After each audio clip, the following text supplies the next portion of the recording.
Price allot 12th November. இன்றைக்கி ஏசப்பா உங்களை பார்த்து சொல்கிறது நம்பிக்கை. நீங்கள் உங்கள் வாழ்க்கையில் சிலரை முழுவதுமாக நம்பினதால தான் அதிக மாற்றங்களையும் ஏமாற்றங்களையும் நீங்கள் சந்திக்கிறீங்க.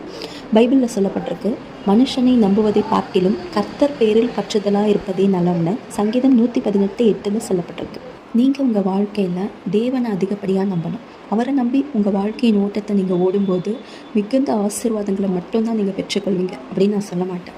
அதிக பாடுகள் உபத்திரவங்கள் வரும். ஆனாலும் நீங்கள் அவரை விட்டு விலகாமல் எல்லா சோதனைகளையும் கிறிஸ்துவுக்காய் சகித்து கடந்து வந்த போது தான் நீங்கள் உங்கள் வாழ்க்கையில் மேன்மையான மகிமையும் இரட்டிப்பான ஆசீர்வாதங்களையும் பெற்றுக்கொள்வீர்கள். யோபு தேவனை நம்பினாங்க. ஆனாலும் தேவன் யோபுவை சோதிக்க பிசாசுக்கு அனுமதி கொடுத்தார். காரணம், தேவனும் யோபுவை நம்பினதால தான். தேவனை நம்பும் மனிதனாக மட்டுமல்லாமல் தேவனே நம்மை நம்பும் மனிதனாக நம்ம வாழணும். Stay with Jesus. Have a blessed day.